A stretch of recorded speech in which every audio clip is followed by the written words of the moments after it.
You Yep, going live? we live. All right, cool. So I'm just going to pull out the headphones. Make sure people see. So we'll just when we're ready to go there. Speak up. Yeah, you might have to. We live. You got it live. All right, man. Look, we here, man. We here in Atlanta, Georgia. Um, most people say hi, Atlanta. Man, don't say Uh, that. They say don't say that. who said don't say that? They say don't say hot Atlanta no more, man. Somebody said I ain't gonna, we ain't getting all that, but Keisha said that. yeah, Keisha did say that shit. Now we here in Atlanta, man. We here live with my little bro Justin, boy Warren. We got Justin, which is co-founder of Support Black Colleges. A lot of people have seen clothing line, uh, seen various celebrities wearing the clothing line, and we're gonna get into how he grinded and how they got to where they are now. We got my boy Warren Luckett, which both of them are actually Houstonians, and so it's good to see young black. Uh, Professionals doing it in another city. My boy Warren is a CEO of Branwar Wines, and also is the founder of Black Restaurant Week. And Shout so, out to Branwar Wines, man. They make a lot of deliveries to bottles, man.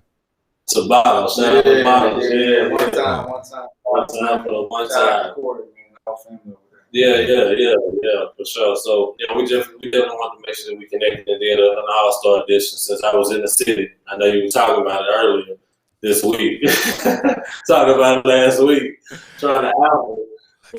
When we get here, man, we want to make sure we acknowledge Black excellence, man, and we can let people kind of tune in and see what's what. And so, what I want to do is basically not only just highlight them, but let people know about who these individuals are and how they got started, and let people know where they are currently right now in their business and their endeavors. And so, if you just could just tell people who you are, where you're from, what you have going on, your business, that way they can kind of get acclimated who you are. Yeah, sure. So my name is Justin Phillips from Houston, Texas. Moved to Atlanta 2.5 years ago. Co-founded a business called Support Black Colleges back in 2012, but we just started recently taking serious about 2018. And the brand is just a clothing brand that was made to bring awareness to HBCU. So that's our main mission: getting our black kids back to our black schools. Nice, nice. And Justin came. Greg cut out. Yeah, I can't even hear him no more.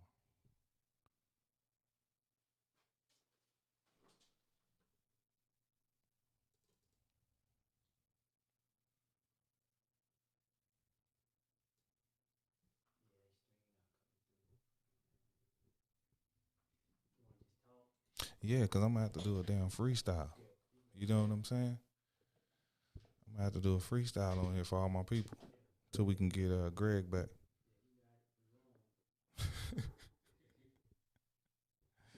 I'm curious to see about that.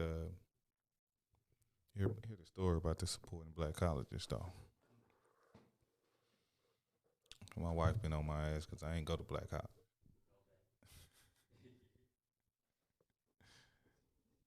She told me, what you gonna talk about? What you gonna say? I'm like, shit. I know enough people that went to black college. They talk about the same thing. Some yard. Every black college has got the yard. You on the yard? Is he back? Oh, okay.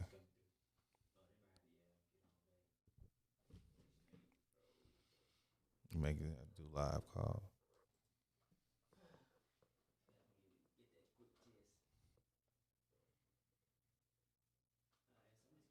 Can you hear me?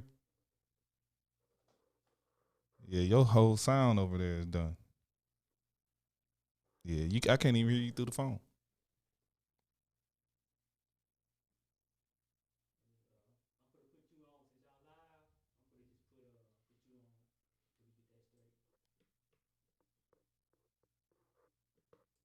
Nope.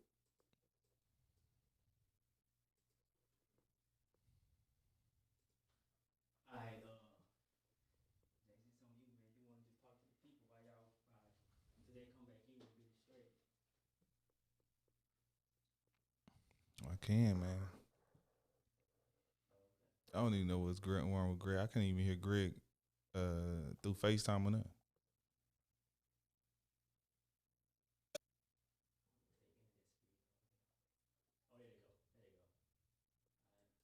They back?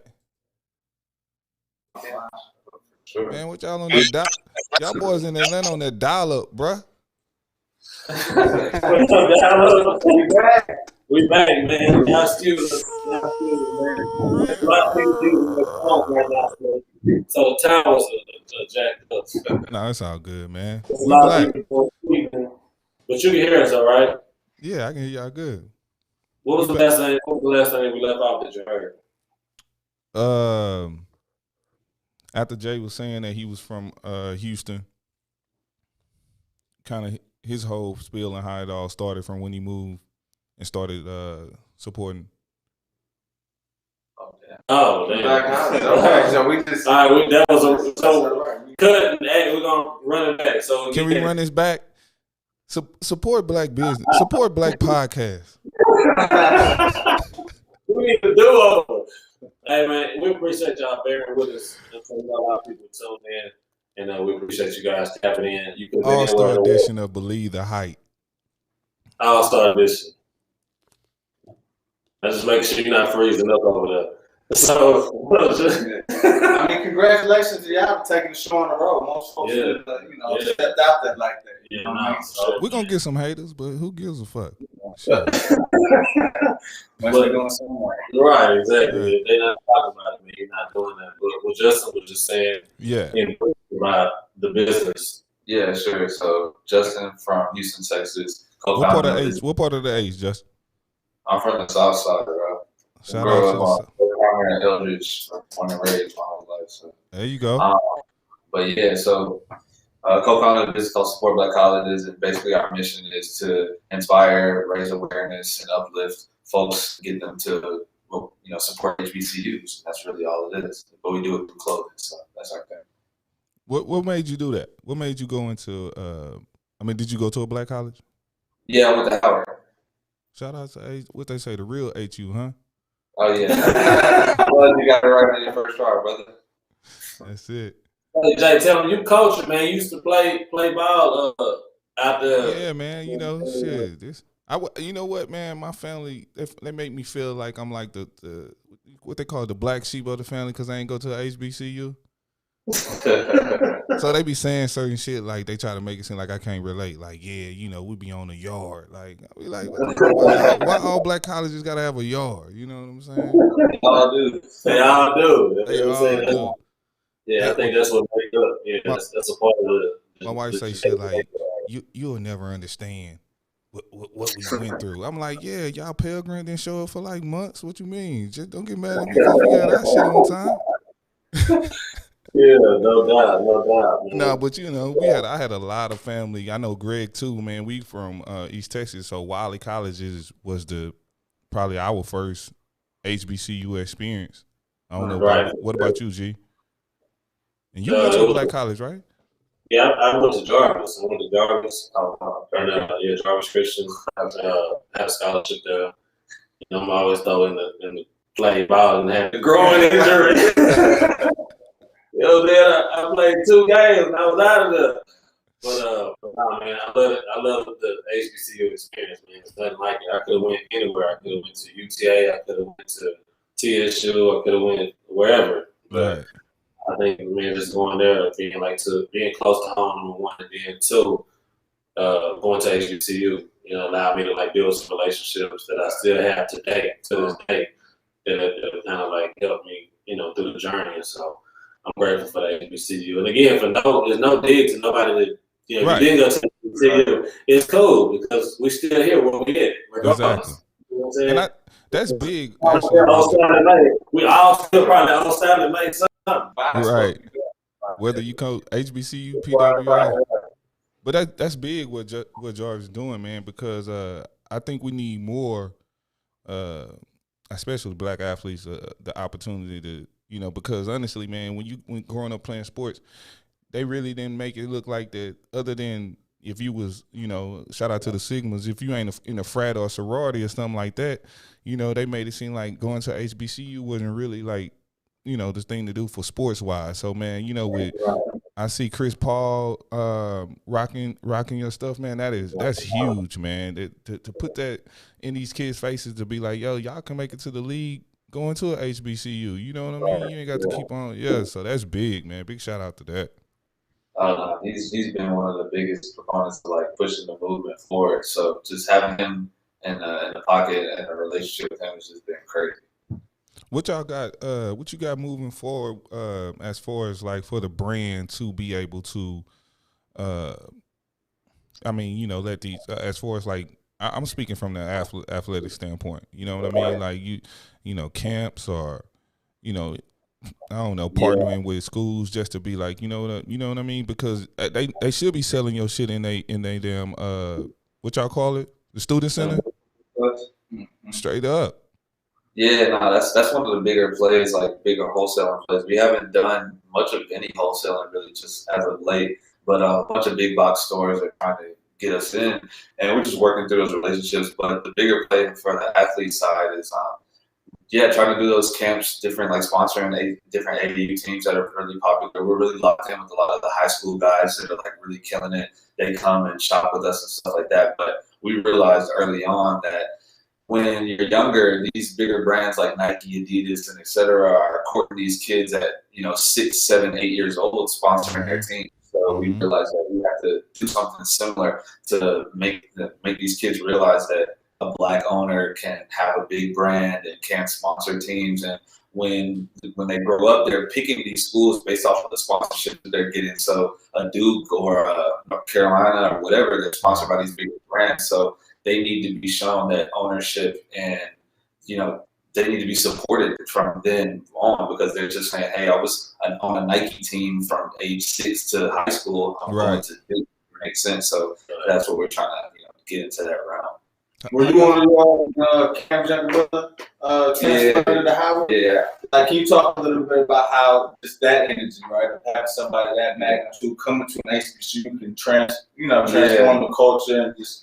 No. Yeah, I mean, I think the biggest thing it just brings is awareness. Like, a lot of folks, they just don't believe that, one, the facilities are good enough for a star or hire a recruit player. They don't believe that those recruits will even make those types of decisions in general. So for someone of that magnitude, and then you got a lot of kids doing that now. Mikey, #1 recruit, right, pretty much sophomore in high school, he says, man, I'm going to HBCU. So and then the other kid actually went to the HBCU, right? What was it? Like a African kid that was like. He went to Howard. So there's a lot of bigger recruits, like 5-star recruits, making these bigger decisions. And then you got Deion Sanders coaching in Jackson State. I was about to say that. Bo Williams coaching at Alabama State. So these star players that actually played at a high level are now going back to the play at the HBCUs, and they're recruiting that type of talent, and it just brings awareness. So now kids are saying, well, these guys did it at a high level, like I want to. Let me go follow the blueprint and actually do it at an HBCU. And when you see how much revenue these down in the white institutions make based off the athletic program, come on, really, man. You all understand how that can drive the revenue just in general for these universities. When we can make that cultural shift to say, we want to see our top Black EA Sports, I need my check. It used to be back in the 60s and 70s with the Charles Jones of the world, the Tennessee States, where you had the top talent in the league coming from HBCUs. I mean, it changes everything. That's how these endowments then can continue to grow. So it's a domino effect. So what y'all are doing is definitely. I appreciate it. No, that's salute, man.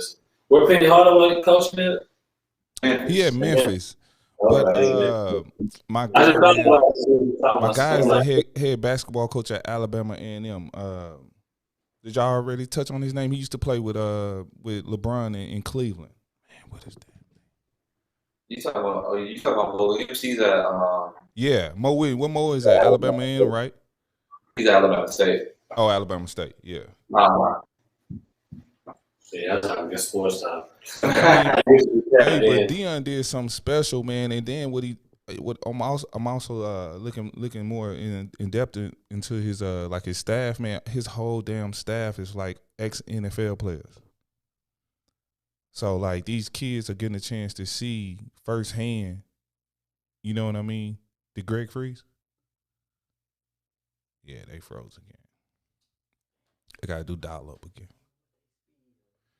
Yo, that dial up. HBCU.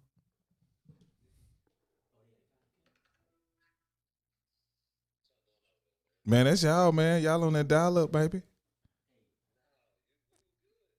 I don't know what happened. No, y'all glitched up.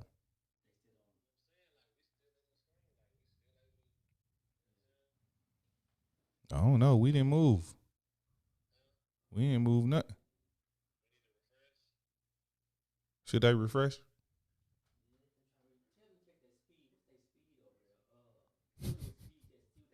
You ain't got me on camera, but hey, Q said, "What's y'all dial-up speed, bro?" I ain't say dial up. I say, hey, do an upload. No, you do an upload test. Go to There you go. We back. We back. I hear. We back. There we go. Boy, you know we're climbing, man. Boys, Hey. live from Club Cheetahs. Now, what is it called? Now that was in New York. What's the strip club called down there? No, Greg. I know you said you ain't going this weekend, right, Greg? Man, look, we been about a strip club called Havana. Something they was already outside, like the chicks was already. We talking about sport black college. Yeah, but man, let's get back on. Hey, but look, that ties into what we was talking about the other day. I mean, we supporting black colleges. I mean, every time you go to the strip club, she always in school. That's what she say. She always in school. So I mean, you supporting black colleges right there. Knowing damn well they ain't using that money for school. For real. They ain't using that money for school. Yeah. In the strip club in college. Y'all just use that to get that book money. Finna go down there and lease a 03 Mercedes for $20,000. Hey man, look. So look, man. My boy Warren had the funny story. I've been knowing Warren for a little while. I can't remember how we even. The circle's so small, we know a lot of the same people. But when Warren started Black Restaurant Week, and I was telling a friend, I'm like, I've had opportunities to be a part of certain things. Warren was throwing out the sponsorship with so with Black Houston Restaurant. I'm like, that's no idea. I'm like, how much? And I didn't think the fee was like, no, I don't think it was like a crazy fee. And I was like, I'll let you know. And I passed up on it. You know what I'm saying? I passed up on it.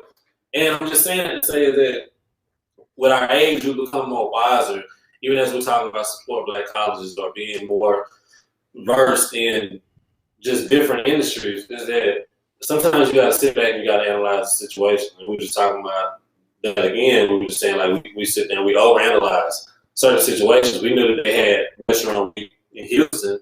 White folks been doing it for the longest. You see what I'm saying? And it was just crazy that the climate has shifted as far as, like, you know, the things that would happen with police brutality and things of the nature, that everybody transcended to supporting black businesses. And so, you know, I missed that opportunity, but I love to see my boy prospering, you know what I'm saying, with the Houston Black Restaurant Week. Warren, you could tell people, you know, how you started out and then how you've expanded with Black Restaurant Week and what it's become now, because, I mean, we see it everywhere. Nah, well, I mean, first of all, with the circle of success, I think that's just the perfect little analogy. Everything's cyclical, man. Everything come back round and round. Yeah. That we sitting right back at the top. Back at the top, yeah. It come right back round and round, man. But now, bro, we've just been super blessed to really create a platform to highlight the black culinary space. And so 6 years ago, really in 2016, the climate was quite similar to what we saw in 2020. Right. You know, we had just seen everything happen with Alton Sterling, Mike Brown, and as young black millennials, you know, we wanted to step up and do something. My business partner, Fallon and Derek, we just wanted to really create a platform to highlight the black contributions to the culinary space. I mean, I feel like we all went to a restaurant and, you know, a New American restaurant, they got shrimp and grits. You know, ain't nothing New American about shrimp and grits. So, unfortunately, our culture has been misappropriated through music, through fashion, and we just didn't want to see it to happen with food, especially understanding the contribution of Black folks since we first were brought over on slave ships. We brought over a lot of our heritage, whether it was rice or whether it was okra, and we're able to contribute to the kind of the culinary arts in this country. And so for us, we started in Houston in 2016. It started out as a restaurant showcase, but we wanted to do a little bit more. And so we got to do bartending competitions, catering showcases, food truck festivals, to really highlight all the different aspects of the food industry. And I've been to a couple of the events. I remember one year we had at Buffalo Soldier Museum. Yeah. Man, they had a bartending competition. Man, that shit was fierce. I really wanted to drink. That shit was so loud. I was like, can I get a drink? You know what I'm saying? They were throwing things up and had fire coming out. Oh, it was real. All kind of fire colors in this bitch. Yeah. But I love the evolution. Like I said, I've known LeBron for a while, and I've known Warren for a while, and I've seen the evolving just of not only them as young. Hey man, Warren got some great wines, bro. Great wines, bro. I can honestly say that, man. He been rocking with us in the store, man, for ever since we first opened, man. So Jay, can't thank you enough, man. Y'all the whole team, man, and what y'all do over there, y'all are true about the experience that y'all give y'all's customers, and I think that you can just probably appreciate it and encourage that. It's all about that customer experience. Really take a chance to meet them, understand where the value is, and really try to provide that with them, man. So appreciate it. I actually think I made that connect in between y'all and Bottles. I think so. I did. Real spill. Yeah. You made that connection? You made that connection, G? Yeah, with him and Corey. Yeah, for sure. Oh man, yo, you everywhere. I'm the dot connector, man. Straight up. I really am the dot connector, man. But it's really more so about me seeing people being able to be in the space where not only I can, contribute to the society, but them paying it forward. Like somebody paid it forward to me, and they can pay it forward to somebody else, and then 10 times more than that. So, plus, man, we got to get away from that crab in the bucket mentality, man. We got to be able to just support and help everybody, bro. So we really got opportunities, man, and to know these fellas and just be able to talk to them on a regular basis and call them online or text them. And never to Hollywood. You see what I'm saying? Like they really be on for real. Like bro, say he from the South Side. You know what I'm saying? And he from the mall. Straight up. Sometimes they get up. I'm from Missouri City. Player, you from the Mo? You heard Zero. I'll have to bring you school, you player. But I called my guys, man. The last few days, like, hey, I'm coming to the A. I want to put something together. Y'all down, man, and they would hold no hesitation. You know what I'm saying? Man, cool. that's love. I love it, man. Listen, I tell people all the time, man. Listen, I'd rather support my people, man, and support their families. Because I tell people, man, you buy a bottle from the store, bro. You helping my niece, nephews, my kids go to college. Thanks. You know what I'm saying? Well, shit, why we paying Specs a family name to buy all your liquor, or we always getting Balenciaga and shit? We can't wear support back.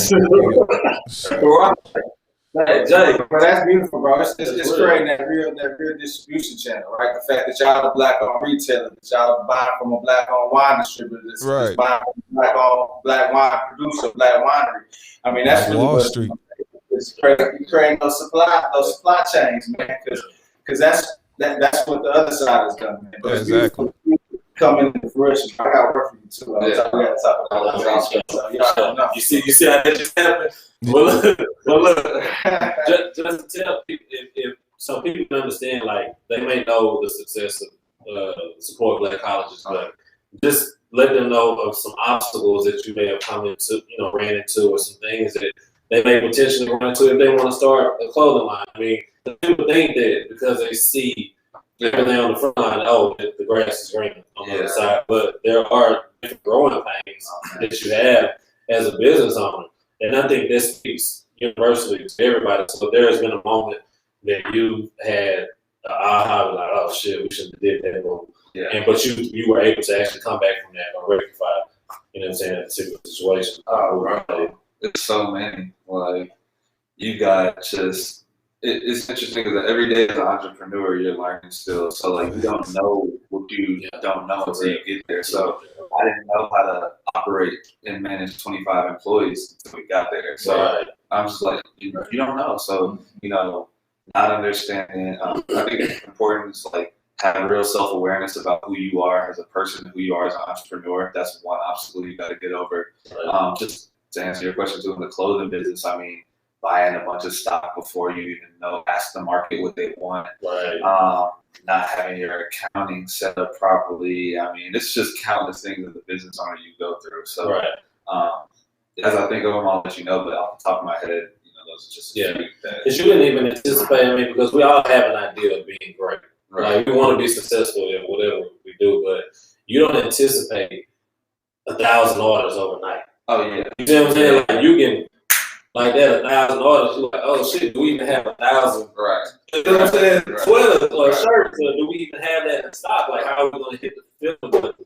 You see what I'm saying? People know, like, hey, we got the order on the way. So I think that there's so many different, like you said it best as an entrepreneur, there are certain things that you face with different challenges that you don't even know you're about to even run head in, you know what I'm saying, head on collision with. But if you can swallow that or stomach that and let you swallow your pride and get over that shit and get over that hump, you know that it's in the review at that point. Like, you know that you tackle that and you can get to whatever, you know what I'm saying? If you run across it again, it's easy. It's second nature. But you got to be willing to swallow your pride and be able to take it on if it comes head first again because you've already seen it before. So I think even as an entrepreneur for me, like I've learned lessons even in like real estate or just even in the music business that, I didn't understand or I didn't think was as hard, but it was a hard lesson. Hard head make a soft ass.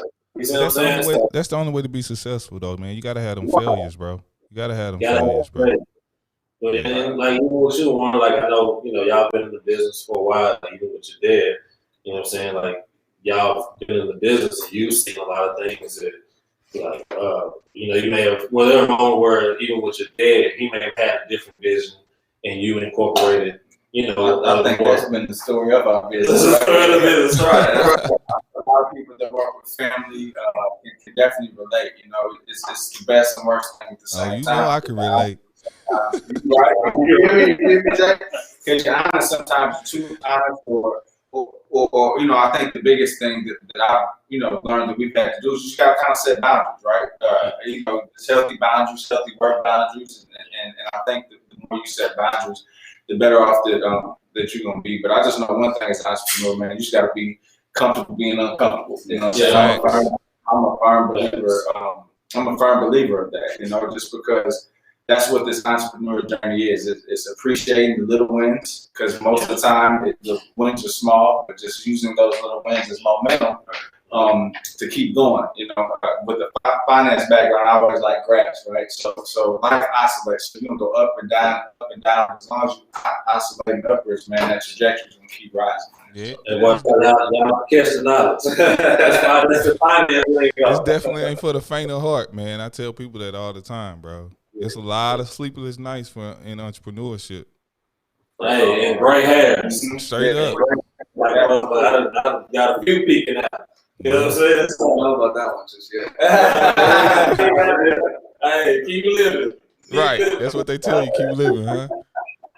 Boy in the house.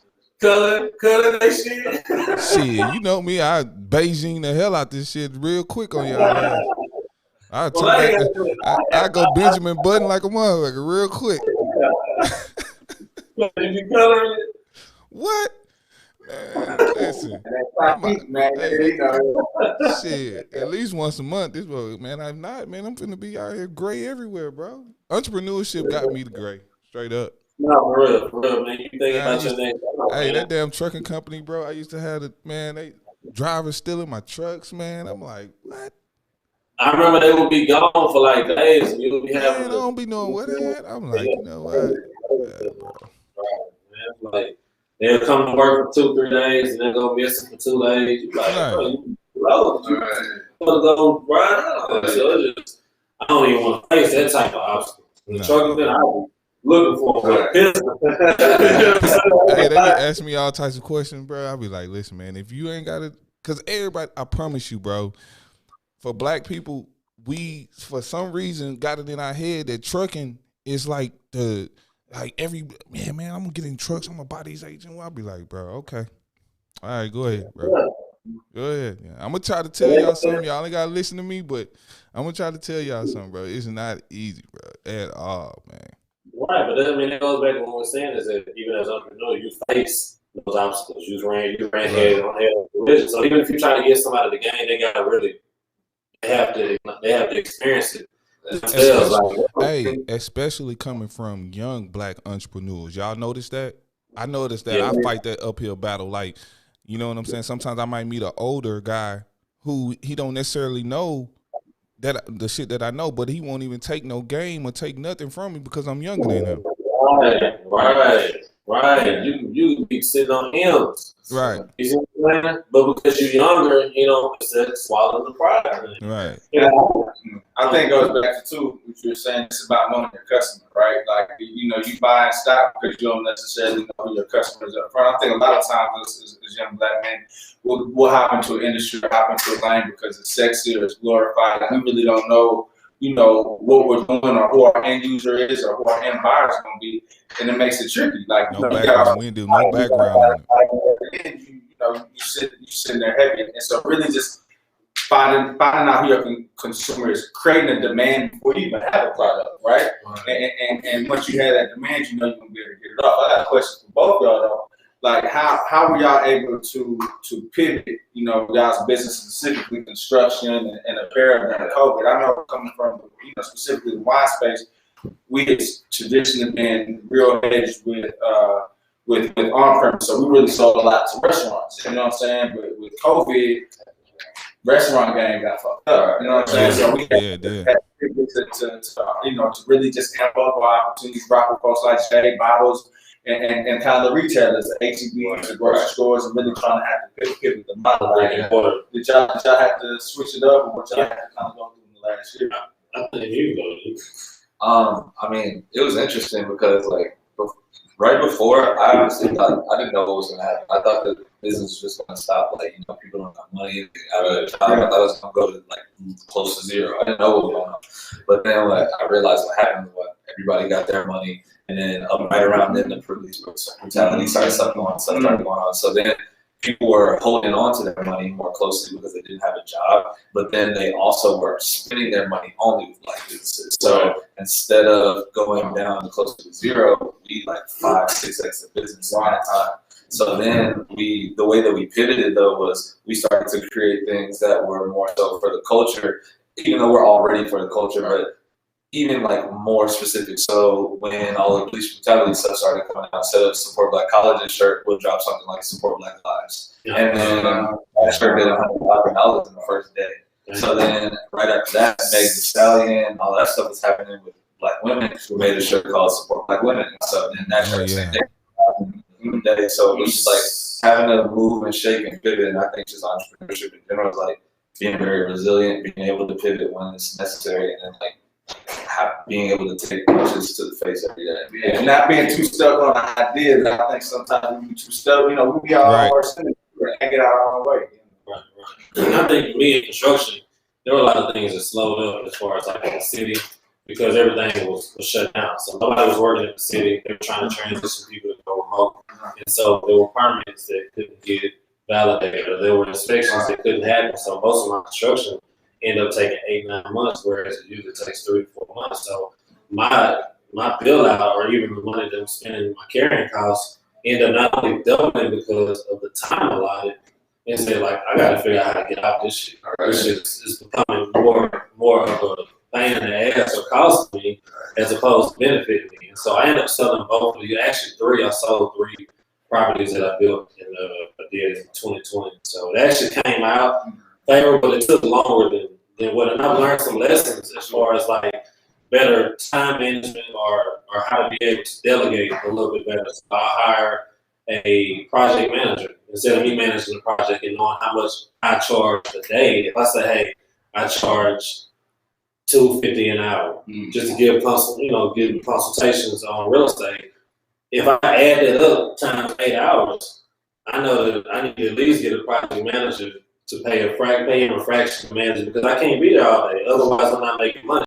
I'm using money or losing money, so to speak, by being on the site all day, or running back and forth, or having to call and make payments for a PO. So it was just different things that allowed me to learn, like, hey, I got to take a different route. You know what I'm saying? Going forward, that way I can understand the utilization of time, because that's really all we have. Time is money. You know what I'm saying? Like, I don't like to waste no time. Like, we literally, like, if I have the consultation set up like I do now, it's $125 for every 30 minutes. You see what I'm saying? So I'm not getting on the phone talking. Taxing. You know what I'm saying? I'm not. That's cheap, bro. Because look, that's cheap. I know people that are doing seminars and going to a seminar for like 5 hours out of the day and paying 10 to 20,000. You see what I'm saying? No. All the time you learn nothing, bro. They learn nothing. They paid $20,000 out of their retirement and they walk away with nothing. So it's like, we charge you $125 for 30 minutes, and you can do Q&A on whatever. Right. It's kind of really, I'm about to go up on the fees. This is perfect timing, though, man. This is perfect timing for us, though. We're going up to $500 an hour. Yeah, you're going to up it a little bit. So, Jay, even for you, like, have things slowed down in the pandemic? I mean, man, when it comes to the liquor, to be honest with you, man, I don't know. That shit just it actually went opposite, to tell you the truth, on our end, man. Like, we had the best days during the pandemic. I guess motherfuckers wanted to lay up and drink and smash all day. Hey, that work from home too, man. People be working from home, and I know it's been a lot of drunk motherfuckers on Zoom calls. Like. Let me ask you, y'all have the delivery services that y'all had with everything going on? Yeah, that was a hit that we took with the whole delivery situation, because a lot of times people we didn't know how people was gonna react to people trying to deliver, or could we just leave it on somebody's front door or something like that. So, I mean, what we did was, me and my brother, we kind of went to the drawing board and be like, you know what, some of our customers feel more comfortable with us delivering anyways, because they always come to our store, they see us. So shit, fuck it, you know what, we ain't gonna even pay nobody, we just gonna deliver our damn self. That's real. Right. Let's figure out the middleman. You know what I'm saying? I think the biggest thing that affected us, though, on our sports agency side, man, with placing our players and stuff like that, man, when the world pandemic, man, a lot of our players either got stuck or their contracts was like none and void. So you had like athletes, like, man, bro, it's real about athletes not getting, like, having the next hustle or second hustle. Like, they don't know. We didn't know. I didn't know. Nobody showed me, like, you know what I mean? Like, I seen my dad work, but nobody, and I seen my brother hustle, but nobody was like, yo, you don't hoop, what you do? You blow money. You know what I'm saying? So, I was constantly, like, telling players, like, trying to calm them down, but, like, I was like, listen, I mean, if y'all can't go hoop, y'all got to, I mean, I don't know, Walgreens, whatever, you got to do something, you know what I'm saying? Because you calling me, asking me about a contract, I can't send you nowhere. No players are, and if they do go, they getting stuck, like, you know what I'm saying, over there for months. Then I got their parents calling me, like, yeah, nah, that was tough, but it's open back up.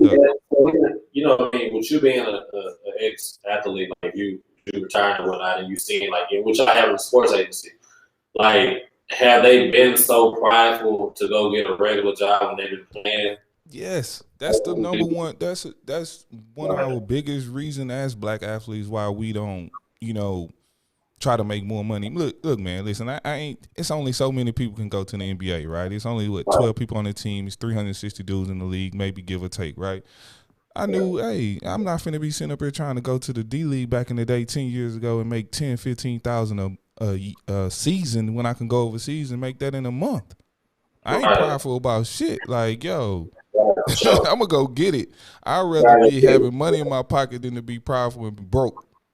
No, for real. Nah, it's humbling. You gotta humble yourself. I think that as black entrepreneurs, we all had that time to where as though it was like either I'm a humble myself and just be like, who gives a fuck what people think about me? You know what I mean? Sure. What I'm driving or whatever, and be like, you know what? I'm just gonna focus on myself and get it. But black athletes, bro, we are so, man, they don't want to work, bro. No, but you know what's funny? You say like about the pride, like giving a fuck about what people think. Like when I stopped giving a fuck, you see what I'm saying? That's when I really started turning up. You see what I'm saying? Like, you work too much. You spend too much time thinking pessimistically that they think this or I do this. We honestly need to put something together, though. All four of us, I got something together off air, man, because the education that they need, I'm talking about athletes, man, after basketball, and I told you about that's the reason why my nonprofit and my basketball camp is called Life Above the Rim, because it was like life after basketball. Man, it's so many of us, man, that don't know, you know, your mama been putting basketball in your hand, like Jarvis said, you know, Nike been saying that you're going to be the kid, and then all of a sudden, you're not that kid, but all you ever did was play sports. Right. That's where I thought I was going to the league. That's where I thought I was going to the league. Shit, boy, you better think about something else. Straight up. Yeah, no, for real. But most people that I know that fortunate to go, you know, some people, you know, they went off and they had a successful career, and some they had to come back early because of lifestyle. You know, so the lifestyle was different. Like they may have came from a small town, but they may have come from a tight upbringing where parents were like super disciplined, and so once they got a sniff of being able to be in another country, it's like you got 5 kids. You know what I'm saying? You got 5 kids. You know what I'm saying? In 4 or 5 different countries. So it's like, yo, like it's time to go. Everybody want to be trainers. Right, no, for sure. I mean, you know, it's each his own. It's each his own. No, man, I think, like I said, I'm glad we were able to have this panel of discussion and be able to, you know, Jay, I appreciate you coming in over there at the home base at the flagship. You know, shout out to Q, man. Appreciate you being able to come in. Yeah, shout out to Q, bro. For making it happen for us. And thank you, man, Justin. Warren is you know what I'm saying? But thank you guys. No, for sure, man. And we're gonna make sure that we tap in, and you know, when y'all come back to the city, make sure we have y'all actually at the flagship location. So, you know what I'm saying? So y'all come in, and people come through and y'all sign some autographs stuff. You know what I'm saying? Nah, for sure, man. But this is Believe the Hype, not the Hype podcast. Y'all can follow us. And Believe the Hype CO on Instagram. That's Believe the Hype CO. And then just to let them know they can follow you for Support Black Colleges. Yeah, Support Black College on Instagram at Support Black College. That's that. And then Warren. At Branwar Wines with an S and at Black Restaurant on IG. Yes, sir. Jay, you got anything else, man, before we close up? Man. That's it. I'm loving it right now, man. Not Black History Month, man. Black History forever, bro. Every day, we do that shit. Man, you said a mouthful. This is big. What you say? What you about to go do? I ain't finna go to no motherfucking strip club like y'all, man. KODs, can y'all pull your phone out? Just, you know what I'm saying? Text me or something. I'm about to, you know what I'm about to go do? Nah, man, you know, family time, bro. I ain't seen my parents in about 7 months, man. So you know how that is, man. I had to get that mutation shot. Yeah, but we down there shooting the line, man. That's what's up, bro. You know what I'm saying? You got the home test. Yeah, I got that right. I got a friend of mine that's another Black entrepreneur, bro, that got the home test. That's what people need, man. If you don't take the shot, bro, you got to do the home test, bro. Yeah. Nah, that's what's up, man. Because Amir gonna kick y'all ass out of there right now. Is it closed? Where is it? The spots in Atlanta right now. She said she was gonna close it. Is it closed? Who she kicked out? And they not cool. Man, it look like a tourist site right now. Oh, damn. Nah, but we're gonna get about it, man.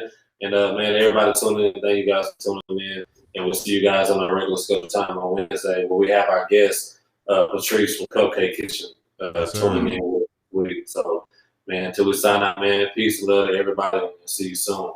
Peace.